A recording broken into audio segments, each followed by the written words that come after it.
Bonsoir à tous. Bonsoir à tous.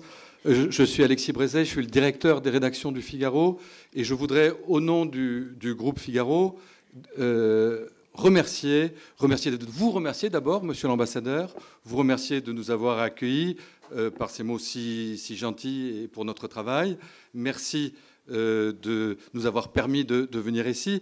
Merci à vous, monsieur Kadyshev, qui dirigeait ce centre spirituel et culturel orthodoxe russe. Merci de nous accueillir ici, de permettre à cette soirée de se tenir.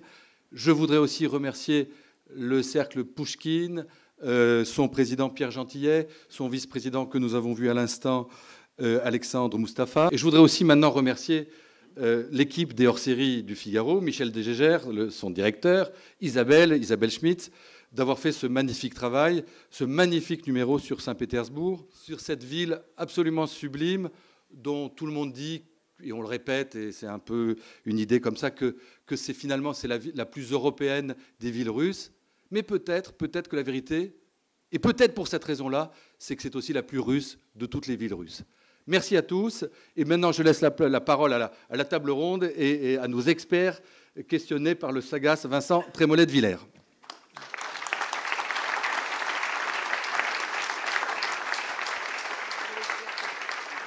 Merci, monsieur l'ambassadeur. Merci, Alexis. Alors, avant de commencer cette table ronde, on va d'abord regarder quelques images pour essayer de s'imprégner de la beauté de cette ville.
Nous mesurons par ces images la beauté extraordinaire de cette ville. On peut voir aussi la qualité exceptionnelle du travail réalisé pour ce numéro du hors-série, puisque ce sont des pages que vous avez vues défiler devant vous.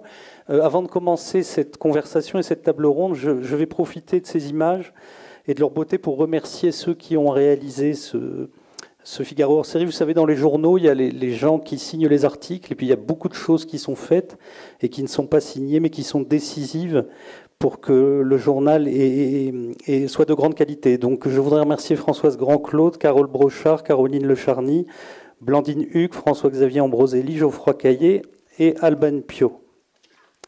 Et les féliciter pour cet extraordinaire travail. Alors maintenant, nous allons entrer et visiter ensemble cette cité extraordinaire qu'est Saint-Pétersbourg. À mes côtés, j'ai Gala Naumova, docteur en sciences humaines et en littérature germanique. Vous êtes présidente de l'association Miracle, mouvement international pour la rencontre des artistes et créateurs littéraires, écrivains et scientifiques, qui promeut un espace international culturel commun à l'approfondissement de la compréhension mutuelle. Et vous êtes auteur d'une biographie, entre autres, de Catherine II et d'un voyage littéraire à Saint-Pétersbourg, où vous êtes pétersbourgeoise.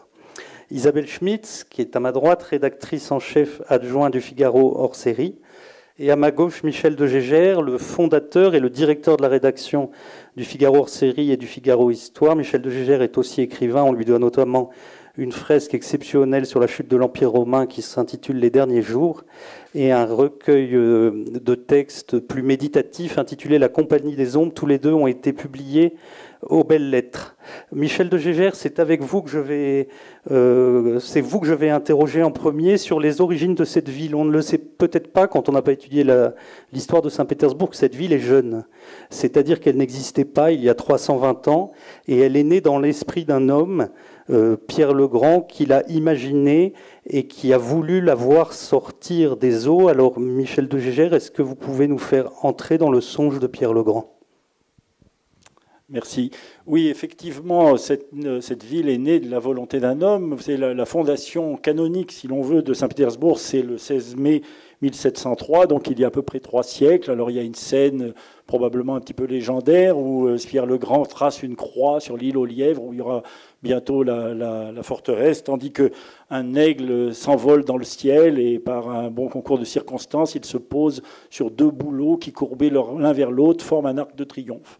Alors bon, la réalité a probablement été un petit peu moins spectaculaire et romantique. Qu'est-ce que Pierre le Grand a en tête en fondant cette forteresse ? Il y a d'abord une nécessité militaire. C'est l'idée de Saint-Pétersbourg, elle est d'abord tactique et militaire.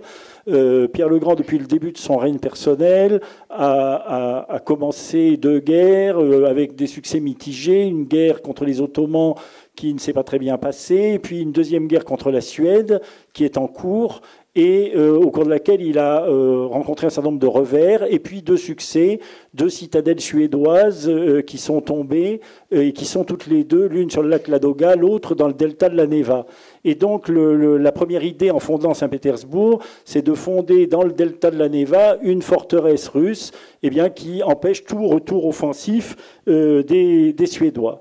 Alors Pierre s'installe là pour surveiller les travaux, il s'installe dans une petite maisonnette de bois qui a été conservée comme une relique qu'on peut visiter aujourd'hui, petite maisonnette avec un intérieur parfaitement hollandais, une chambre qui est grande comme un placard, une salle à manger, un bureau, le genre d'intérieur qu'aime Pierre le Grand, qui est tout à fait intime et resserré, l'intérieur d'un travailleur et d'un homme pratique.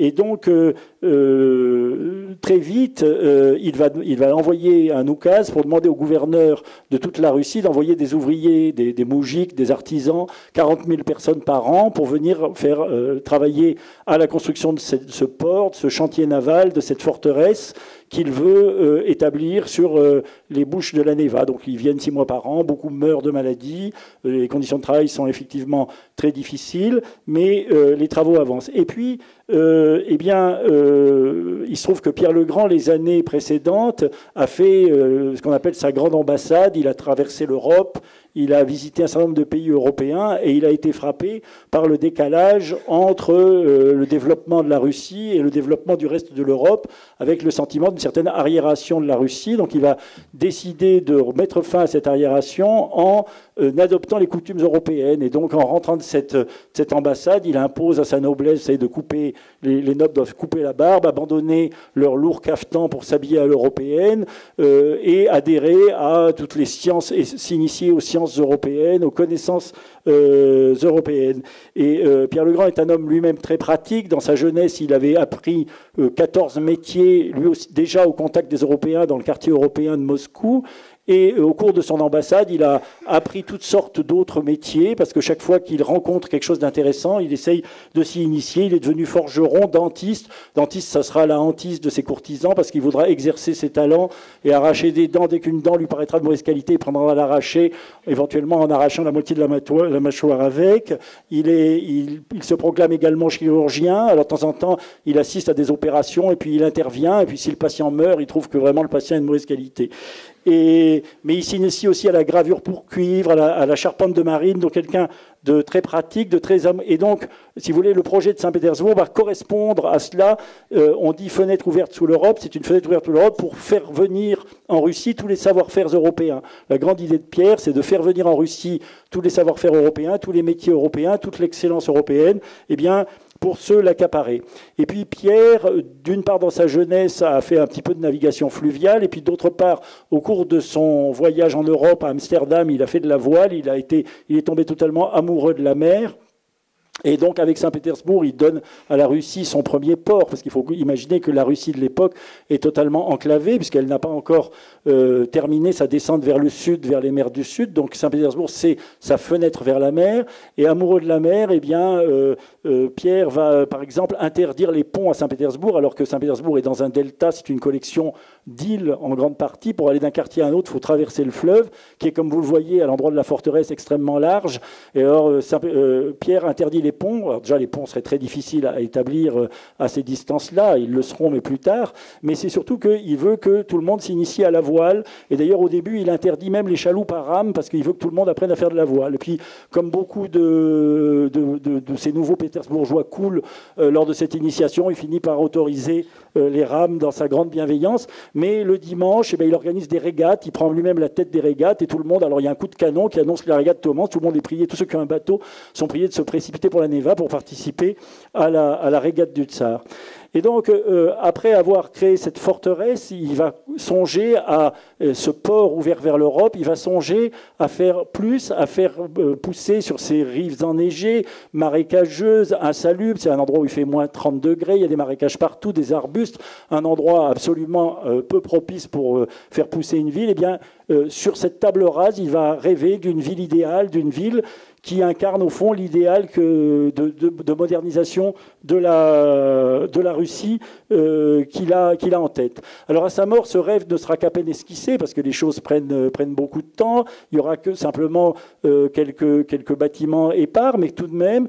Et le modèle que Pierre a en tête, c'est le modèle d'Amsterdam. Pierre le Grand aurait été très étonné s'il ne faut pas associer Pierre le Grand aux grandes perspectives qui viendront plus tard, aux grands bâtiments classiques. Lui, c'est plutôt quelque chose de modeste, de hollandais, de pratique, avec des canaux. Il pensait que le centre de la ville serait l'île Vassilievski, qui serait quadrillé de canaux. Il fait bâtir des petits palais qu'il tapisse de faïence de Delphes. Pour lui-même, après la maison de bois, il se fait bâtir un petit palais d'hiver, mais lui, il habite au rez-de-chaussée, dans des pièces au plafond surbaissé, parce que ce qu'il aime, c'est l'intimité, ce qu'il aime, c'est le confort à la hollandaise.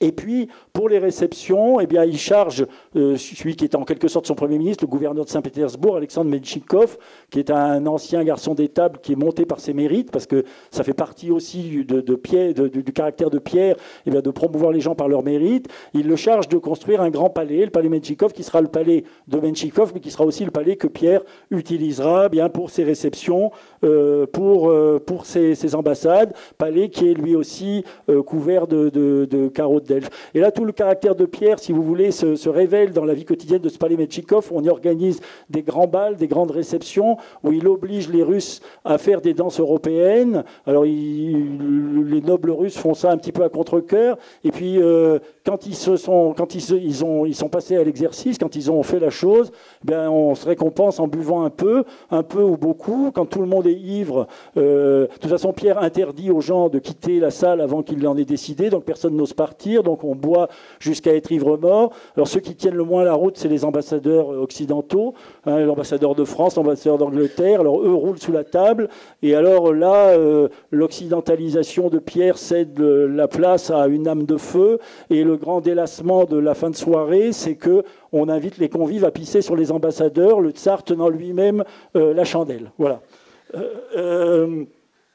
L'autre bâtiment particulièrement intéressant, nous avons essayé de bâtir ce numéro un petit peu sur la trace des personnages emblématiques de Saint-Pétersbourg. L'autre bâtiment qui est vraiment révélateur de l'âme de Pierre, c'est la Kunstkamera, là, que vous voyez à l'écran. La Kunstkamera, c'est un des plus jolis bâtiments de Saint-Pétersbourg, avec cette tour octogonale merveilleuse qui abrite un observatoire, et ces deux bâtiments d'un bleu canard incroyable au bord de la Neva. Donc l'observatoire, on y abrite le globe de Gottorp, qui est un globe qui a été offert par le duc de Holstein à Pierre le Grand. C'est un globe de 3 mètres de diamètre dans lequel on peut rentrer. Et à l'intérieur, il y a la carte du ciel. Alors on se réunit à 12 à la bougie et le globe tourne et on voit tourner les constellations. Voilà, ça correspond vraiment au rêve de Pierre. Dans le reste de la Kunstkamera, eh bien, il fait entreposer d'une part tous les objets curieux qu'il a rapportés de ses voyages. Il y a un crocodile empaillé, des dents de requin, de tout ce qu'on peut imaginer comme objets les plus... Voilà. Et puis, il a acheté à Amsterdam une collection anatomique à un professeur d'obstétrique qui avait collectionné pendant 30 ans des fœtus difformes, etc. Alors, ça a entretenu la légende d'un Pierre le Grand qui serait un personnage un petit peu morbide, etc. En réalité, pas du tout. C'est un esprit absolument pratique. S'il s'intéresse aux déformités, c'est pour faire progresser la science, la médecine, parce qu'il n'y a pas de médecine, il n'y a pas de science, il n'y a pas de faculté de médecine en Russie, et il veut que bien, les médecins russes puissent étudier tous ces phénomènes pour pouvoir faire progresser la science et la médecine. Et puis, alors, il y a d'autres choses plus plaisantes, évidemment, dans ces collections d'objets. Alors, parmi les choses plaisantes, pas plaisantes ou pas plaisantes, si vous voulez, mais qui dit tout du caractère de Pierre, quand il est en voyage à Calais, il rencontre un Français qui mesure 2,27 m, qui s'appelle Bourgeois, Nicolas Bourgeois. Alors, il l'engage, comme valet, mais enfin, payé à pas faire grand-chose jusqu'à sa mort, mais à la condition qu'il donne son squelette en héritage à Pierre, parce que ça l'intéresse d'avoir ce squelette de 2,27 m. Alors le squelette est toujours exposé à la Kunstkamera. Malheureusement, on a perdu le crâne, mais enfin bon, c'est tout de même assez impressionnant. Il a ses objets scientifiques. Il essaye de fonder une académie des sciences en faisant venir encore une fois des savants européens pour essayer effectivement de faire progresser tout cela. Et le musée, c'est un des premiers musées ouverts au public. Hein, on est au début du XVIIIe siècle. Le musée est ouvert parce que Pierre ne veut pas que tout cela... Il y a aussi, j'oubliais une chose, il y a aussi l'Ordécite, la fameuse collection d'Ordécite de l'Ermitage. Vous savez, ces objets précieux, ces bijoux qui ont été trouvés en Sibérie, dans la région de Tobolsk, qui sont des bijoux du 7e au 4e siècle avant Jésus-Christ, des bijoux merveilleux. Il y a des fibules, il y a des agrafes, il y a des boucles de ceinture, il y a toutes sortes de choses qui sont données par le prince Gagarine, le gouverneur, à Pierre. Et bien Pierre les expose à la Kunstkamera. Aujourd'hui, ils sont à l'Ermitage, dans des salles tout à fait fortifiées, mais que l'on peut visiter sur réservation. Et donc, il offre tout cela à la visite pour faire progresser la connaissance de ses compatriotes. Et comme on est quand même en Russie, après la visite, eh bien, on vous sert un coup à boire pour vous réconforter de tout ce que vous avez vu. Gala Naumova, vous êtes de la ville de Pierre, puisque vous êtes pétersbourgeoise. Est-ce que vous pouvez nous dire, maintenant que nous avons eu un premier panorama et le portrait de son baroque fondateur, quel regard vous portez sur votre ville que l'on qualifie souvent d'européenne? Est-ce que c'est une ville européenne ou russe? Et justement, quelle est son image en Russie? Merci beaucoup. Je peux répondre avec une citation d'André Gide, qui est très belle. Je ne connais pas la ville plus belle, mélange plus harmonieux de la pierre, de métal et l'eau. En proportion parfaite se déroulent les bâtiments comme les sujets d'une symphonie de Mozart. On a pourrait la prendre pour un rêve de Pouchkine ou Baudelaire.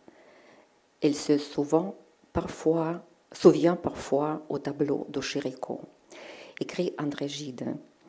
Depuis l'époque de la fondation à la frontière du monde et la lumière, Saint-Pétersbourg est Fata Morgana, ville étrangère dans sa propre patrie. On a parlé déjà aujourd'hui que Saint-Pétersbourg, c'est une ville plus européenne de toutes les villes russes, mais en même temps, Gogol a formulé que Saint-Pétersbourg, elle est étrangère dans son propre patrie.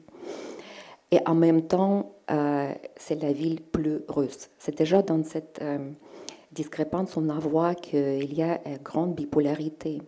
Et Saint-Pétersbourg reflète cette bipolarité qui caractérise toute la culture russe.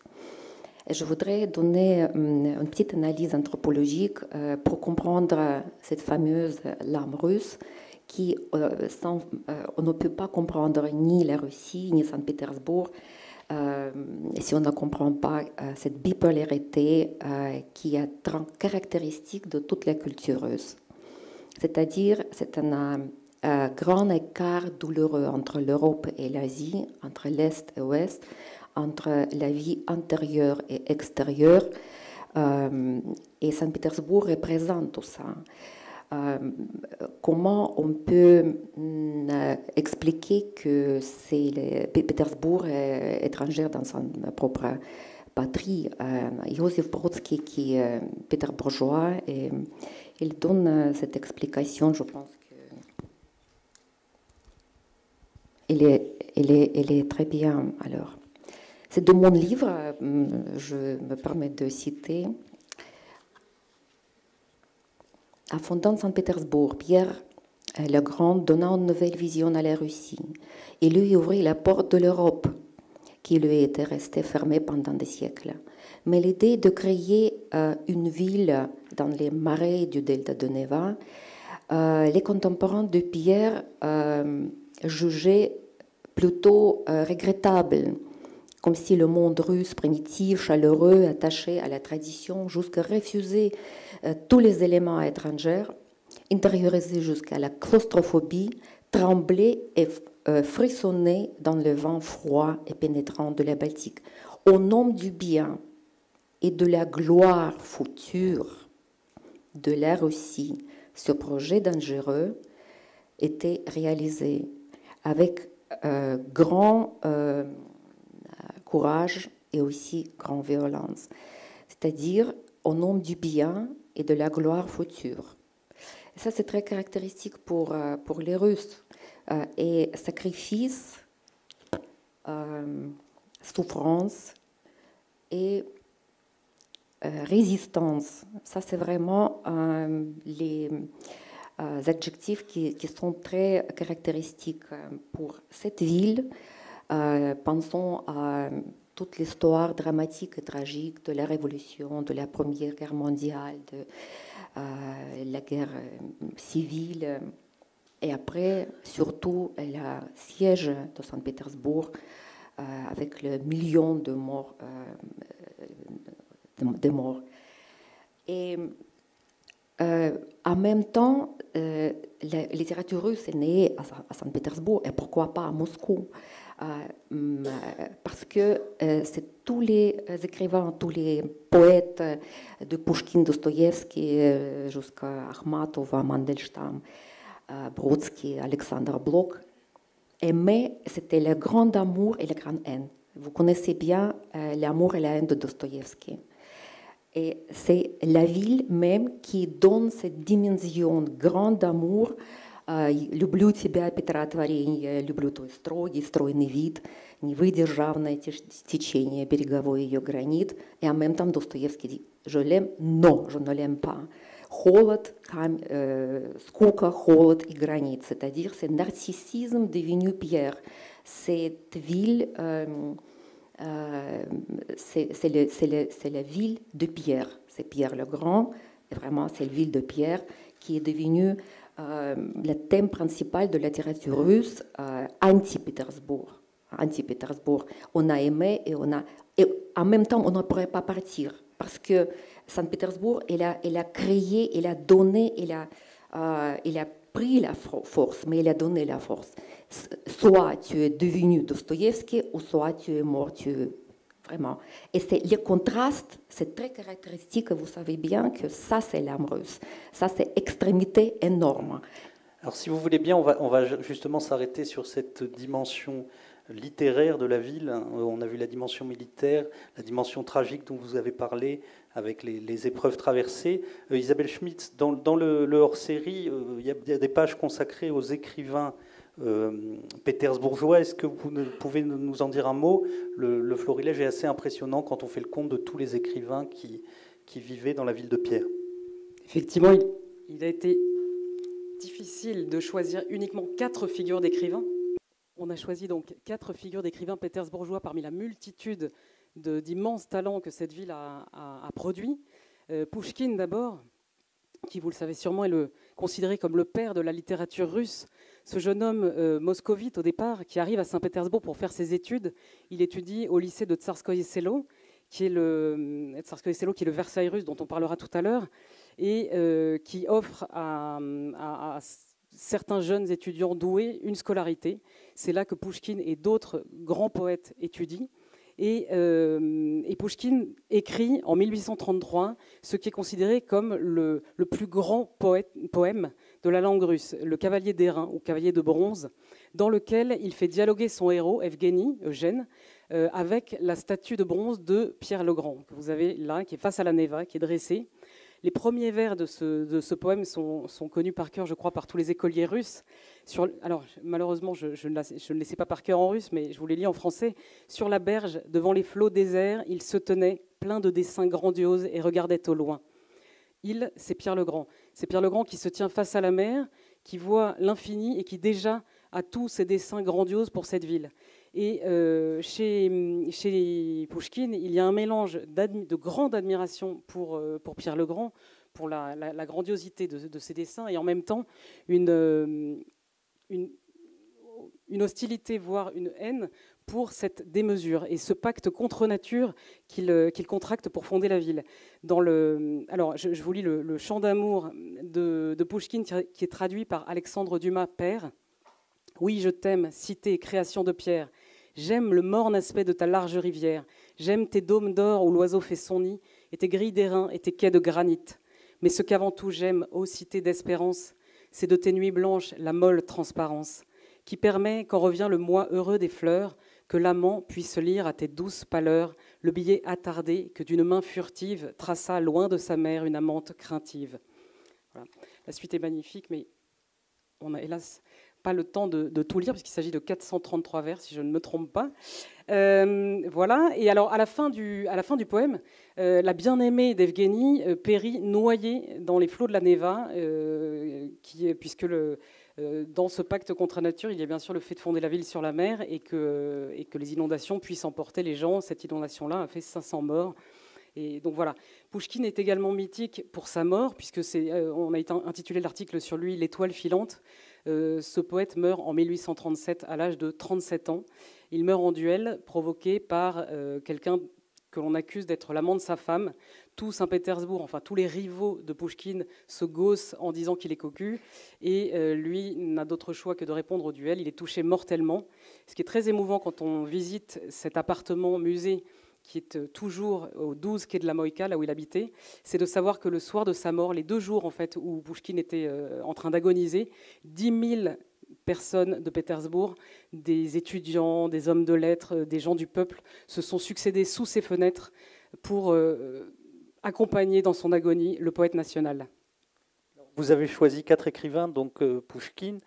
Pouvez-vous nous dire quelques mots rapides sur les 3 autres? Oui.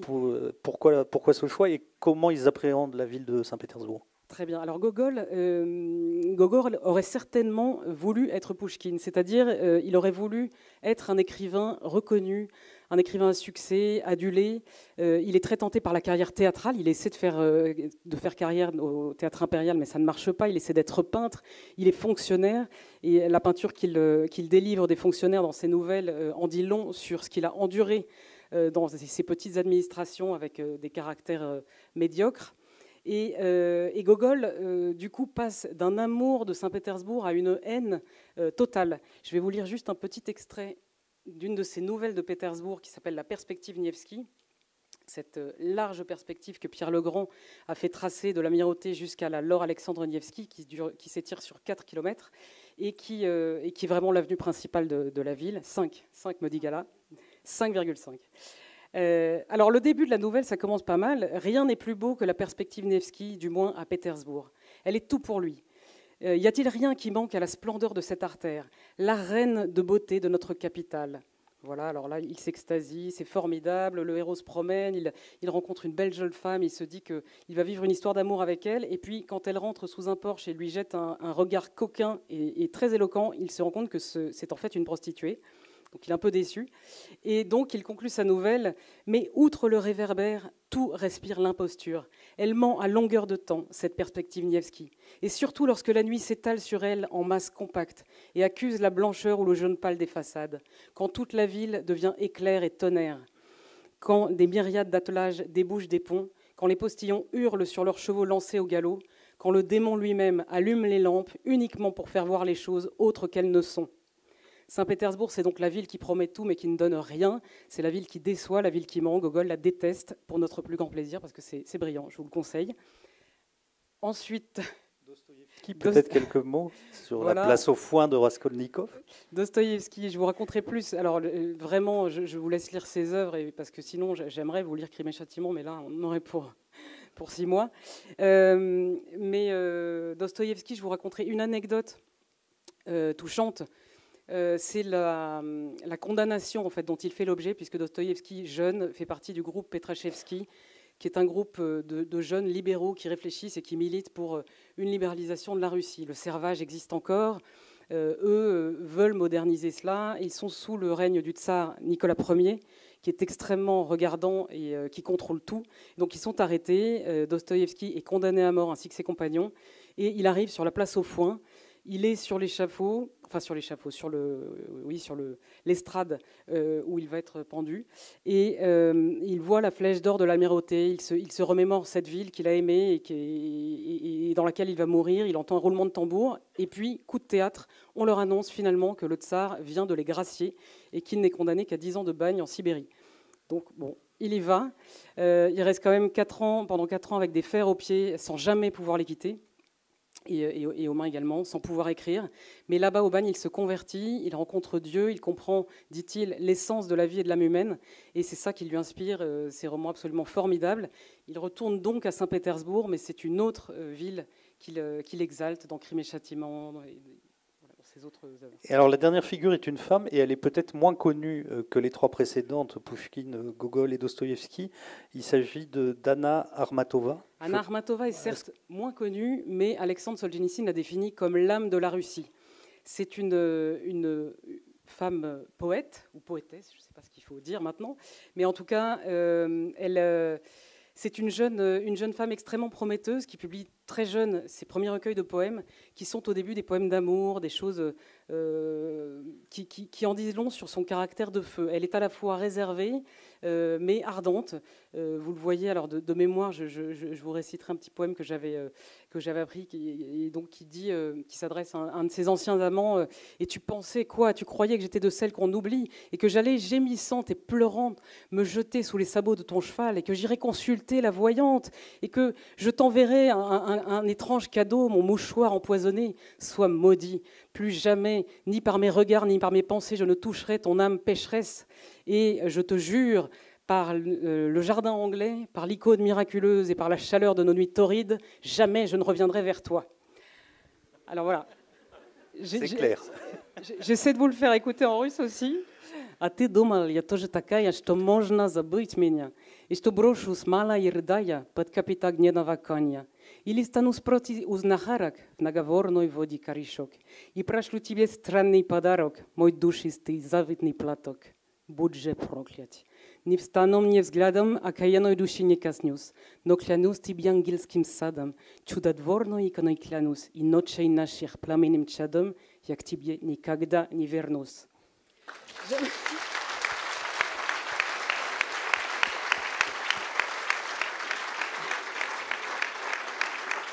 Alors,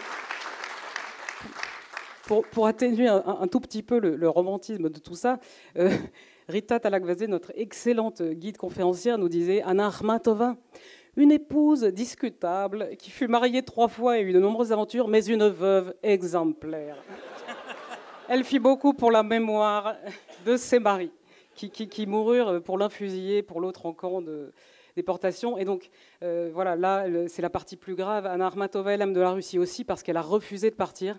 Elle a accepté de vivre jusqu'au bout le martyre de son peuple, de souffrir avec lui, de rester là et d'écrire. C'est poignant, en fait. Je vous invite vraiment à lire, même en français, c'est moins bien qu'en russe, mais c'est déjà très bien, Requiem et Poème sans héros. Le poème sans héros, en fait, le héros est Saint-Pétersbourg. Mais l'introduction de Requiem, elle raconte comment, pendant 17 mois, elle fait la queue à la prison pour aller rendre visite à son mari. Tout à coup, quelqu'un la reconnaît dans la foule et une femme lui dit « Est-ce que tu peux écrire là-dessus, sur ce que nous vivons ?» Elle dit « Oui, je peux ». Et le passage se finit en disant « Et sur ce, je vis à ce moment-là apparaître un sourire sur ce qui avait été un jour son visage. » Merci de cette très belle promenade littéraire, Isabelle Schmitz. On va revenir à la politique Gala Naumova, si vous voulez bien, avec une autre figure. On a beaucoup évoqué celle de Pierre Ier, mais une autre figure s'impose quand on évoque Saint-Pétersbourg. C'est celle de Catherine II, la Sémiramis du Nord, celle qui a été célébrée par Voltaire et par Diderot. Vous lui avez consacré une biographie qui s'intitule Catherine II, le secret du pouvoir politique et féminin. Est-ce que vous pouvez nous décrire un peu cette figure et nous dire pourquoi vous la trouvez à la fois célèbre et ignorée? Merci beaucoup. D'abord, il faut dire que j'ai une expérience interculturelle, un peu comme Catherine II, qui était née à Sachsen-Anhalt, à Stettin, comme une fille d'un officier prussien, qui était allemande finalement, qui est venue en Russie. Elle était éduquée par une gouvernante française. Il a parlé français, vraiment c'était son maternel. Il est venu en Russie, est devenue une grande impératrice russe, sans avoir la moindre goutte de sang russe. Hein. C'est énorme. Bon, alors, moi, je suis d'origine russe. J'ai reçu formation, éducation allemande. Et depuis 20 ans, je suis en France. Et quelque part, je peux comprendre cette mentalité de vivre vraiment à l'étranger. Et alors, elle est devenue russe? L'allemande est devenue russe? Qui? Catherine II.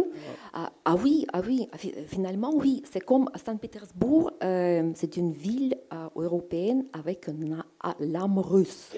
Et c'est aussi la grande impératrice qui est d'origine allemande, qui est devenue vraiment une impératrice russe. Et on parle malheureusement beaucoup de l'histoire d'amour, de favoritisme, libertinage à la russe, etc.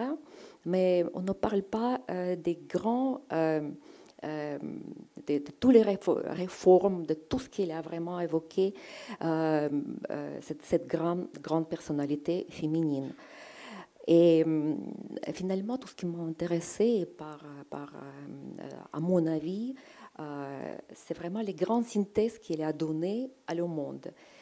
C'est la synthèse féminin-masculin, parce qu'il a donné un nom exemplaire, en allemand c'est männliche Leistung, c'est-à-dire résultat masculin. C'est une femme était si forte dans tous les sens, physiquement, moralement. Bon, alors il faut réaliser le fait qu'elle a été toujours enceinte. Hein. Elle a eu beaucoup d'enfants.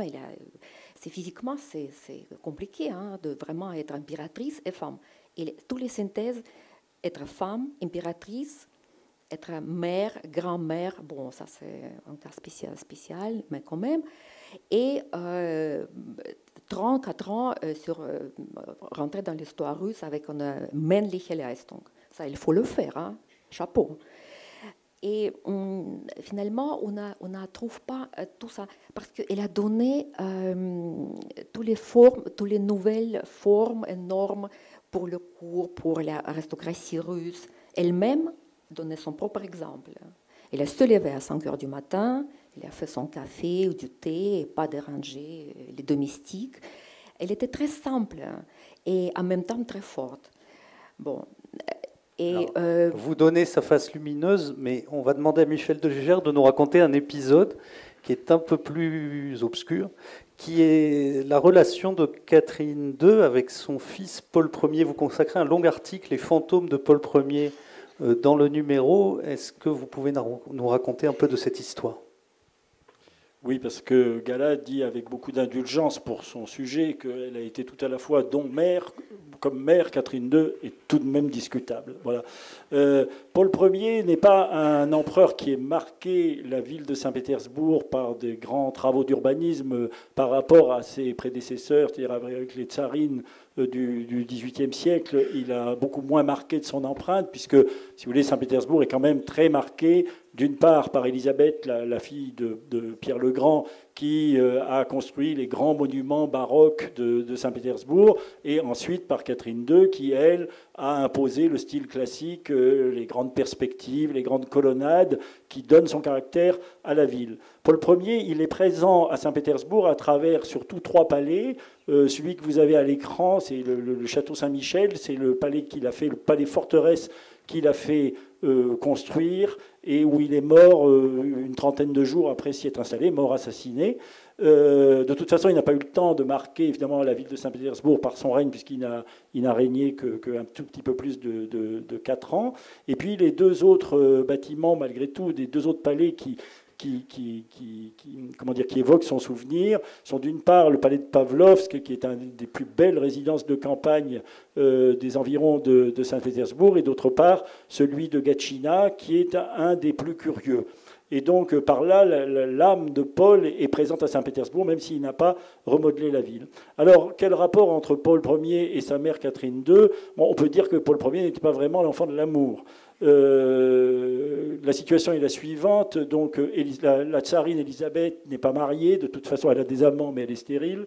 Et donc, il faut un héritier. Et l'héritier présomptif est le fils de sa sœur. Elle a une sœur qui a épousé le duc d'Holstein. Et donc, l'héritier s'appelle Pierre. C'est plutôt un mauvais sujet, alcoolique, désagréable, un petit peu fantasque. Et donc, on le marie donc à cette jeune Allemande, Sophie de Serres-Anhalt, qui va devenir Catherine II. Et on attend des jeunes époux qu'évidemment, ils fassent rapidement prospérer la dynastie. Mais il ne se passe rien. Alors, je ne rentre pas dans trop de détails physiques, mais enfin, parce qu'il se trouve que le pauvre Pierre souffre de ce qu'on appelle un phimosis et qui l'empêche de passer à l'acte. Alors donc, il se console en multipliant les beuveries, mais ça ne fait pas avancer beaucoup les choses. Sophie se console en prenant un amant, et puis malgré tout, on se dit que ça ne peut pas durer comme ça, et on soule à mort le tsarevitch, donc le Pierre.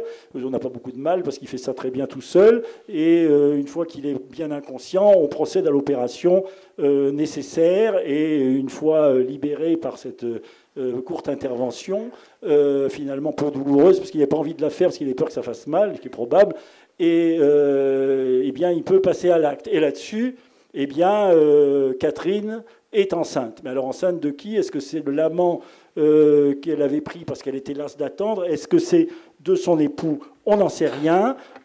Mais elle accouche, Paul naît, Élisabeth s'en empare, c'est l'héritier. On laisse tomber d'ailleurs cette pauvre Catherine pendant 3 jours sans soins, toute seule, etc. C'est quand même des mœurs assez rudes.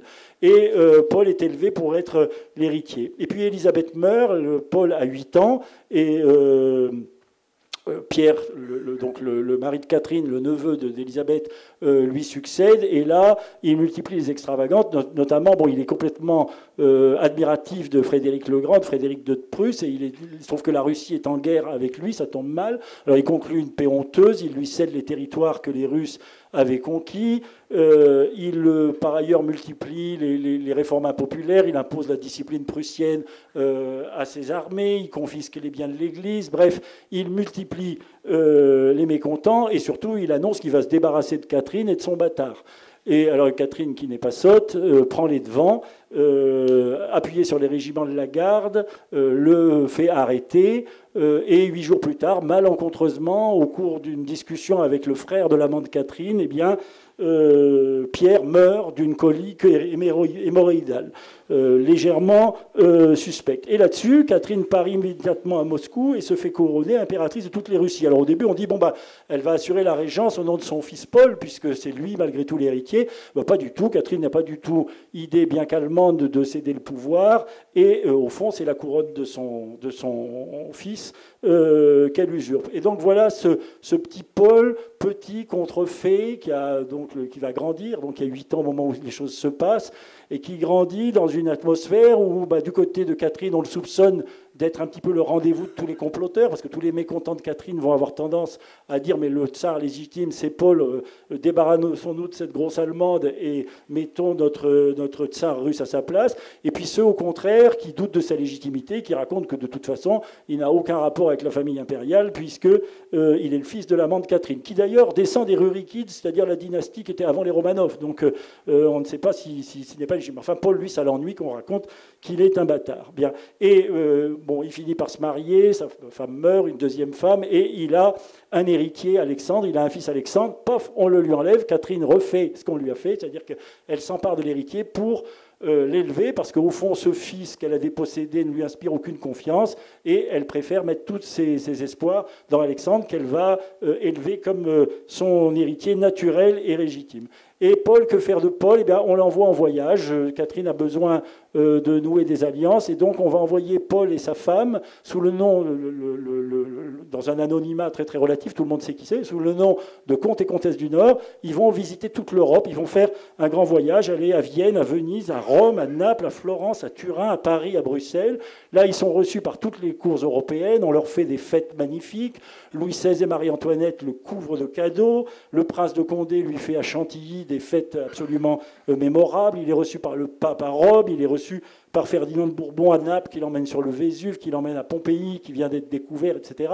Bref, un voyage extraordinaire où il va découvrir toutes les richesses de la civilisation européenne, où il va être couvert de cadeaux par les souverains européens, être reçu comme le futur souverain de la Russie, considéré comme il ne l'a jamais été en Russie. En Russie, c'était toujours le parent pauvre qu'on laissait de côté. Là, il est fêté magnifiquement.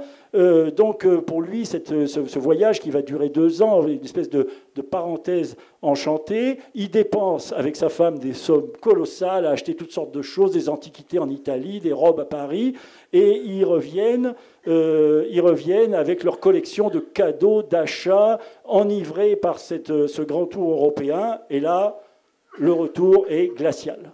Pas de fête, on ne sonne pas le clairon pour son arrivée. Voyant les robes que Maria Fedorovna, donc l'épouse de Paul, a achetées à Rose Bertin sur les conseils de Marie-Antoinette, eh bien, Catherine prend un oukase pour dire qu'à partir de maintenant, il faudra porter des robes russes à la cour à l'exclusion de toute robe étrangère. Et de toute façon, les couturiers russes sont priés d'éviter tout luxe ostentatoire.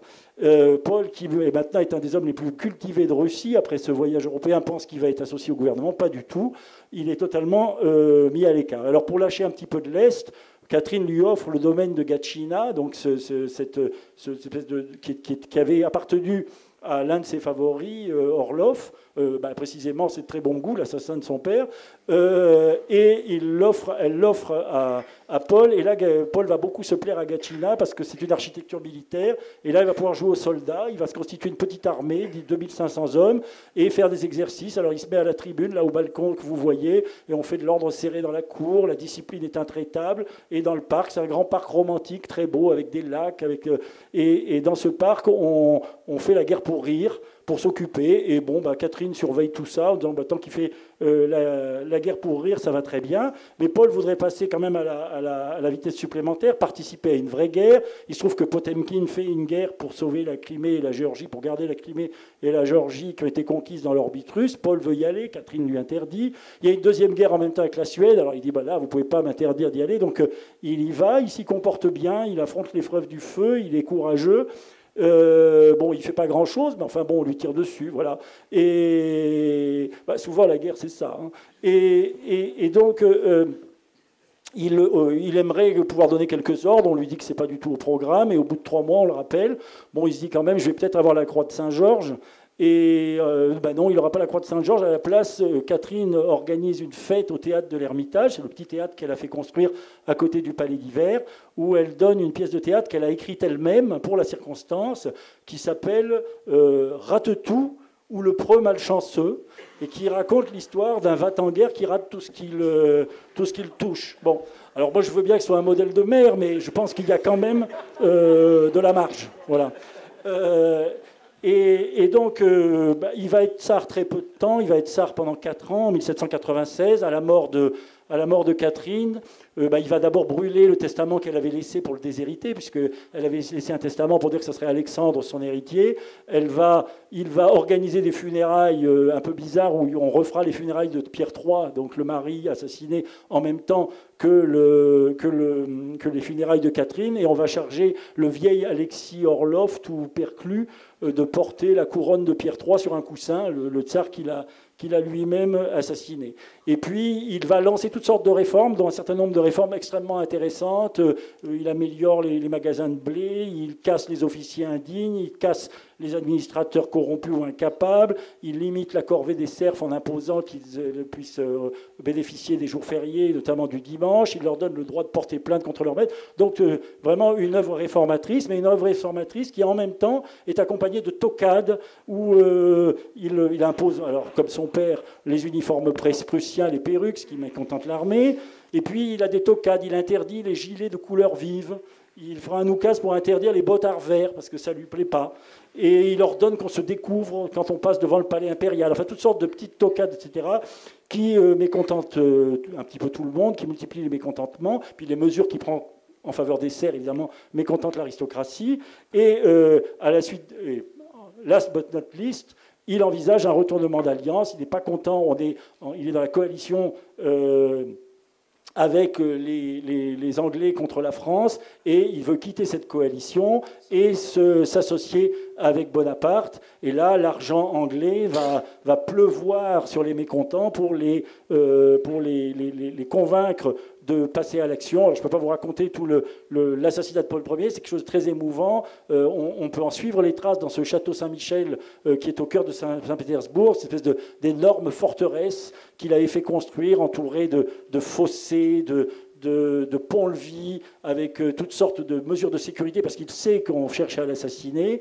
Et puis, évidemment, c'est le gouverneur de Saint-Pétersbourg qui l'a chargé de sa sécurité, qui est chef du complot. Il le sait, on le lui dit, et c'est le comte de Palaine. Et le comte de Palaine lui dit, mais bien sûr, sire, je fais partie de la conspiration, parce que je l'ai infiltré pour que vous soyez en toute sécurité, dormez tranquille. Et d'ailleurs, ce soir, dégagez votre piquet de sécurité. Les gens qui dorment, les 30 soldats qui doivent dormir à côté de votre chambre, là, ils ne me paraissent pas sûrs.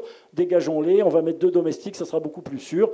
Et pendant ce temps, les régiments de la garde encerclent le château, passent par un escalier dérobé, assassinent les 2 malheureux domestiques, surgissent dans la chambre de Paul. Paul ne peut pas... on l'a convaincu, le même Palaine l'a convaincu que l'impératrice était suspecte, donc il a fermé à clé la porte qui communique avec la chambre de Maria Fedorovna, il ne peut pas s'évader.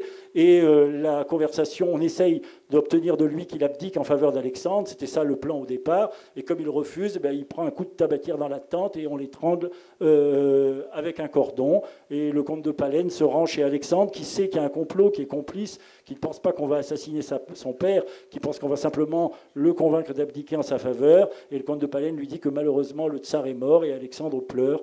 Et Palaine lui dit, sire, il n'est plus le temps de faire l'enfant, il est temps de régner. C'est la fin du règne de Paul Ier.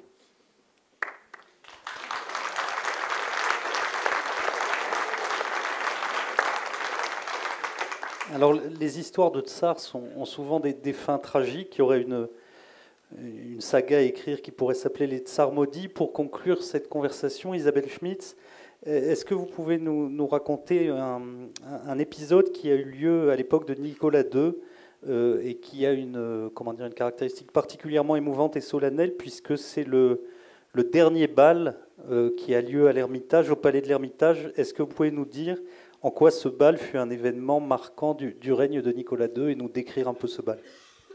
Alors ce bal eut lieu le 11 et le 13 février 1903.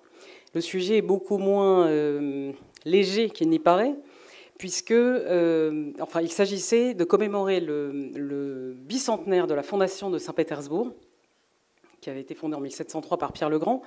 Et la tsarine Alexandrin avait eu l'idée de suggérer comme thème de déguisement des déguisements d'avant Pierre le Grand, du temps de Alexis Romanov, le deuxième tsar. Vous avez ici les photos, authentiques photos, alors colorisées par une artiste, une photographe actuelle, mais vous voyez que c'est fait avec soin, parce qu'on croirait vraiment qu'on est dans la scène. Vous avez notamment, j'attire votre attention sur la coiffe de la jeune femme, qui est Zenaïde Youssoupov, famille. Vous connaissez certainement le nom des Youssoupov, puisque c'est dans le palais Youssoupov que fut assassiné Raspoutine. Et donc, Zenaïde est coiffée du kokochnik, la coiffe traditionnelle, qui est ornée ici de perles, de pierres précieuses. Attention, ce n'est pas du vulgaire strass. Ce sont des pierres précieuses que les nobles russes qui se rendaient à ce bal avaient fait dessertir des bagues de famille, des bagues de fiançailles. On avait descendu les portraits des ancêtres pour s'assurer que les costumes soient bien conformes à ce qu'ils étaient à l'époque. Les gens se précipitaient dans les expositions pour vérifier que les tissus correspondent. Et c'était la grande affaire. Certains même ne pouvaient pas se rendre à ce bal parce qu'ils n'arrivaient pas à se faire un costume, ce qui était assez onéreux. Mais tout de même, 400 personnes se sont rendues, entre les gens de l'aristocratie, du corps diplomatique, de l'armée, se sont rendues à ce bal entièrement costumés. Alors là, vous avez l'escalier du Jourdain qui est dans le palais d'hiver. Le palais d'hiver, on l'a nommé plusieurs fois, vous l'avez vu en photo, c'est le chef-d'œuvre de Rastrelli, cet architecte suisse du Tessin, tout proche de l'Italie, qui importe, avec Élisabeth Ier, la fille de Pierre le Grand, qui importe toute la fantaisie méridionale du baroque. Vous voyez que ça déborde de volutes, de dorures, et que, en fait, tous ces gens costumés en russe d'avant Pierre le Grand, qui vivaient dans des palais de bois et qui chassaient l'ours, forcément avaient un ton un petit peu décalé par rapport au décor des lieux. Et quand on lit les rapports des ambassadeurs qui décrivent le bal, ils disent que ça donne une image un peu troublante. Alors, je vous propose de regarder un extrait de film, voilà, qui vous donnera l'idée de ce que ça a pu être.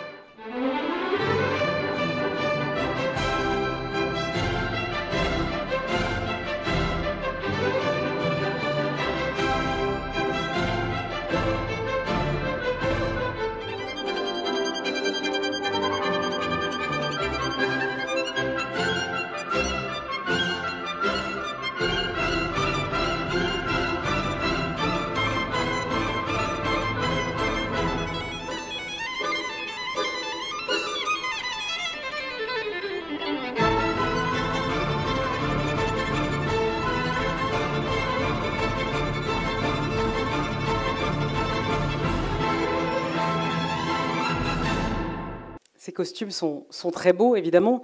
Ils ont pour nous le charme de la nouveauté, parce qu'on n'est pas du tout habitué à les voir, même dans les représentations de la vie palatiale à Saint-Pétersbourg. Mais justement, ils étaient plus propres à une vie dans des palais de bois et très rude, avec une civilisation quand même beaucoup moins raffinée que celle du temps de Nicolas II. Et surtout, le petit détail du bal, après 2 danses russes interprétées par 24 couples qui avaient été triés sur le volet, on a dansé la valse, la mazurka, le menuet, et imaginez-vous avec ça qui pesait des tonnes sous des tonnes de pierreries, de broderies, et tout ça. Et les témoins du temps disent que quand même, c'est sûr que danser la valse avec ça, ça avait un côté assez comique ou voire décalé. Vous avez sous les yeux le jeu de cartes qui a été tiré de ces figures. C'est amusant parce qu'en 1913, du coup, pour l'anniversaire de la dynastie Romanov, le tsar a tenu à fabriquer ce jeu de cartes et à le distribuer, et il s'est resté l'un des plus populaires de Russie.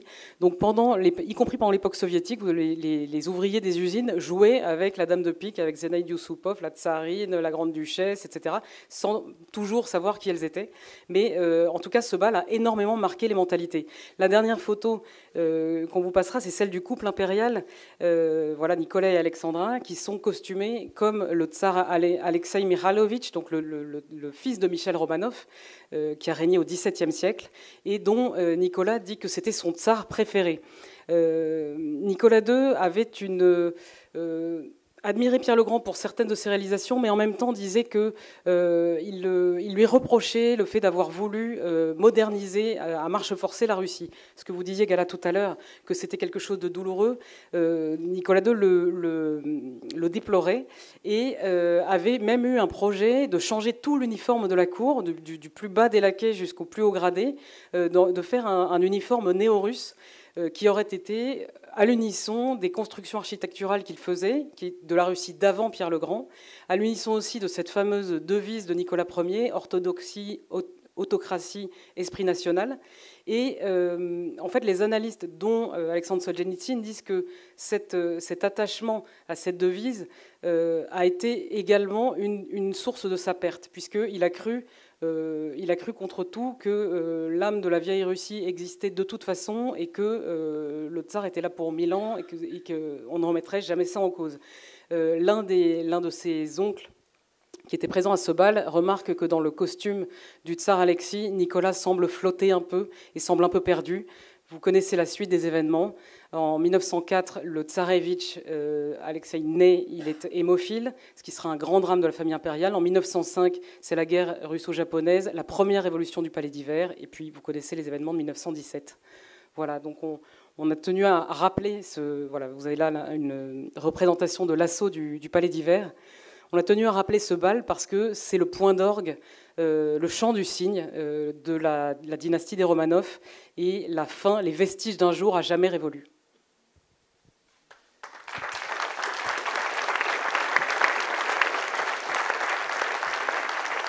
Merci beaucoup Gala Naumova, Isabelle Schmitz et Michel de Gégère pour cette passionnante et magnifique évocation de Saint-Pétersbourg. Vous pourrez prolonger ce voyage en lisant le hors-série.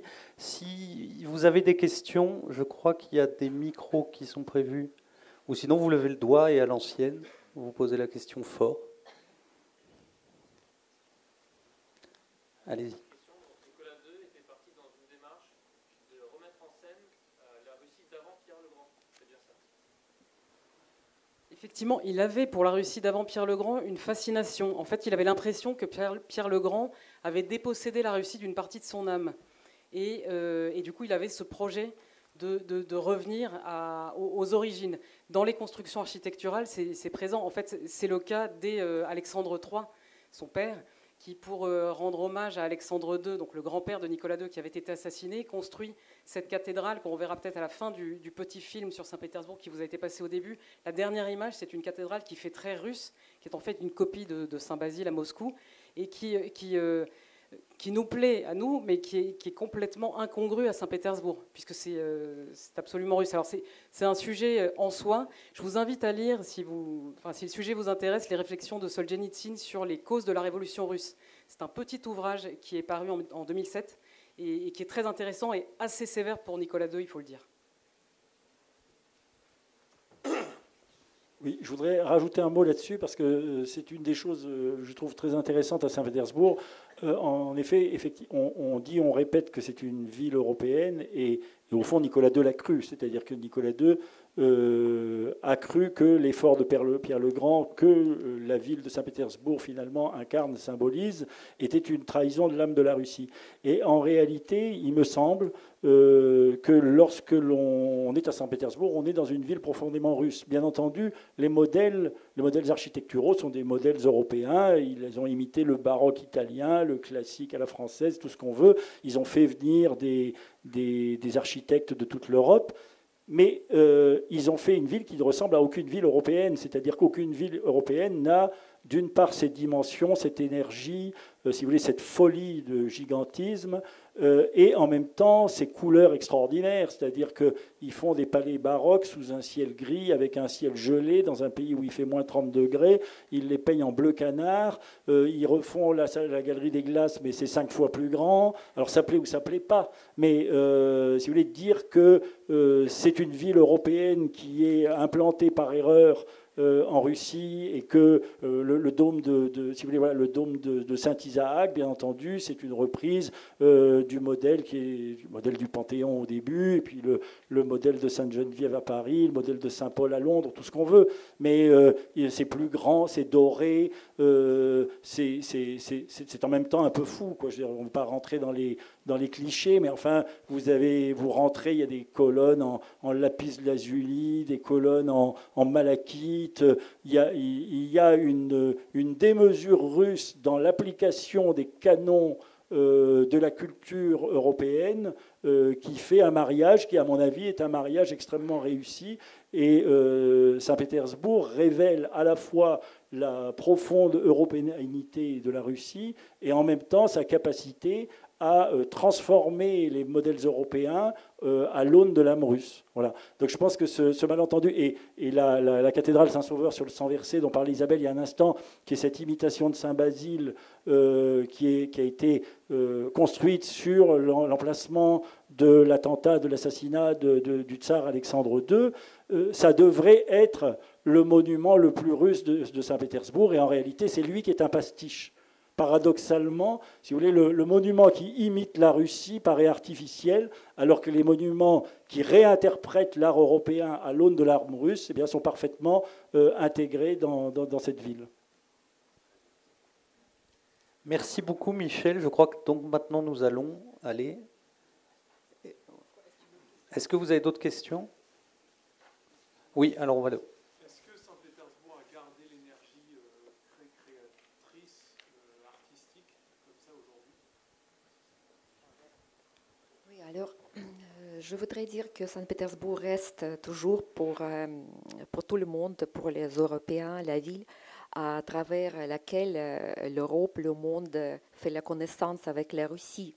Et cette énergie spécifique de Saint-Pétersbourg, il donne toujours la vision pour le futur. C'est comme était à l'époque de Pierre le Grand. Cette énergie, il reste toujours. Et comme la grande littérature russe est née à Saint-Pétersbourg, c'était déjà un berceau de la grande créativité. Aujourd'hui, ça reste toujours la deuxième capitale de la Russie, toujours très bipolaire. Il y a Moscou, Matushka Moskva, c'est la mère Moscou qui est chaleureuse, qui est fille d'une marchande peut-être. Et cette mésalliance avec un aristocrate froid, Saint-Pétersbourg, ça reste jusqu'à aujourd'hui. Mais Saint-Pétersbourg, c'est vraiment une ville extraordinaire.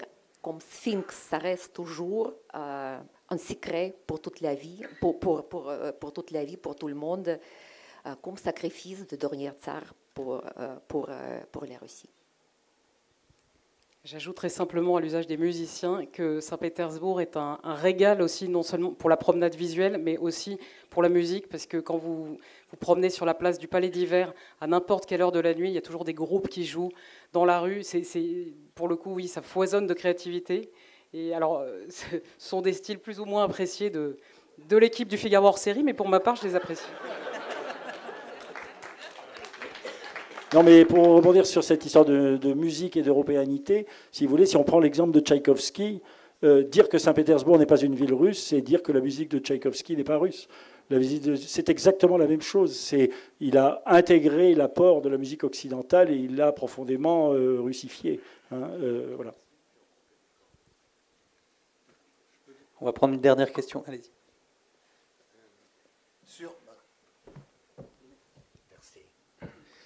C'est sur la personnalité de Paul Ier dont vous avez parlé. C'est quand même un tsar qui a été très maltraité par les historiens.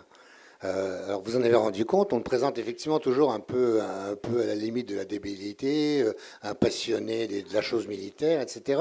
Mais ce que vous avez dit à la fin, moi, me paraît très important, et un aspect actuel quand même pour nous, c'est que Paul Ier, il renversait totalement l'alliance. Il avait un rapport avec Bonaparte. Il voulait aller avec les Français. Il a réautorisé l'importation de produits français que Catherine II avait fait totalement interdire après la Révolution. Il a même lancé une campagne vers la Turquie en appui de Napoléon. Et c'est effectivement les Anglais qui ont quand même beaucoup trempé dans l'assassinat de Paul Ier. Donc je dirais que nous, on n'a pas forcément, nous, Français, les mêmes intérêts que les Anglo-Saxons par rapport à la Russie. Voilà.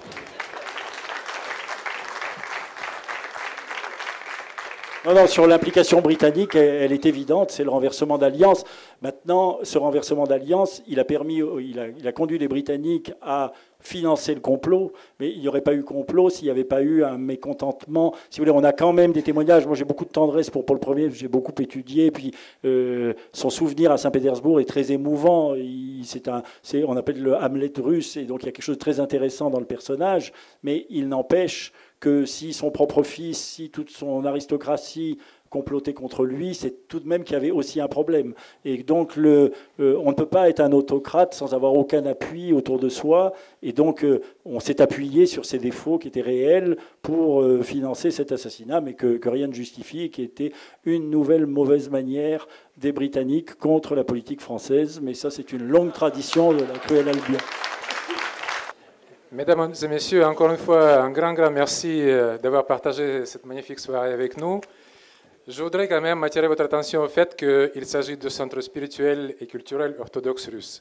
Et l'âme de ce centre réside dans l'heureuse collaboration entre l'État et l'Église, au respect entier, mais en grande collaboration. Et je voudrais saluer la présence ici de Monseigneur Nestor, qui est à la tête du diocèse de Chersonèse. Un grand merci, Monseigneur. Merci à tous.